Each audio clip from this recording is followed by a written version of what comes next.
Hello అండి. మనందరికీ curries కన్నా టమాటో చట్నీ అంటే చాలా ఇష్టం కదా! మరి ఆ టమాటో చట్నీ ఎలా చేయాలో చూద్దామా? స్టవ్ మీద ఒక ప్యాన్ పెట్టి 1/4 కప్ పల్లీలైతే వేసుకుంటున్నాను. అవి ఫ్రై అయ్యేదాకా ఒక 2 నిమిషాలు ఫ్రై చేసుకోవాలి. అవి ఫ్రై అయిన తర్వాత వాటిని తీసి పక్కన పెట్టుకొని అదే ప్యాన్‌లో పచ్చిమిర్చి వేసుకోవాలి. నేనైతే పచ్చిమిరపకాయలు ఎక్కువగా తీసుకున్నానని కంగారు పడకండి. అవి అసలు కారం లేవు. అందుకని కొద్దిగా ఎక్కువగా తీసుకున్నాను నేను. మీ దగ్గరున్న పచ్చిమిర్చి కారాన్ని బట్టి తీసుకోండి. అందులో కొద్దిగా ఆయిల్ వేసి మూత పెట్టి 2 నిమిషాలు ఫ్రై చేసుకుంటే సరిపోతుంది. ఇప్పుడు అందులో ఒక చిన్న స్పూన్ జీలకర్ర వేసుకొని ఫ్రై చేసుకోవాలి. జీలకర్ర వేసిన తర్వాత ఒక 1 మినిట్ ఫ్రై చేసి వీటిని తీసి పక్కన పెట్టాలి.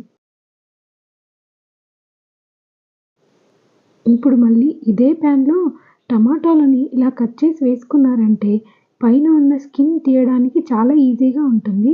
అందులో ఒక స్పూన్ ఆయిల్ వేసుకొని మూత పెట్టి ఒక 5 మినిట్స్ లో ఫ్లేమ్‌లో కుక్ చేసుకుంటే దాని పైనున్న స్కిన్ త్వరగా వచ్చేస్తుంది ఈజీగా.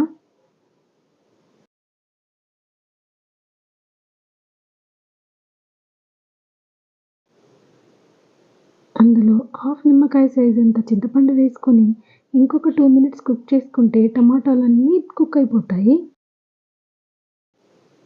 అన్నీ చల్లారిన తర్వాత ఒక మిక్సీ జార్ తీసుకొని పల్లీలు, అలాగే పచ్చిమిర్చి, ఇంకా వెల్లుల్లి, ఒక చిన్న స్పూన్ జీలకర్ర, ఉప్పు ఇవి వేసుకొని ఒకసారి మిక్సీ పట్టుకొని అందులోనే టమాటాలు కూడా వేసుకొని ఇంకోసారి తగినంత వాటర్ పోసుకుంటూ మిక్సీ పట్టుకోవాలి. మిక్సీ పట్టిన చట్నీని ఒక గిన్నెలో వేసుకొని దాని మీద చిన్నగా కొద్దిగా తాలింపు వేసుకుంటే సరిపోతుందండి. మనందరికీ ఎంతో ఇష్టమైన టమాటో చట్నీ రెడీ అయిపోతుంది. ఈ టమాటో చట్నీ మీలో ఎంతమందికి ఇష్టమో తప్పకుండా కామెంట్ చేయండి. ఈ వీడియో నచ్చితే ఒక లైక్ చేయండి.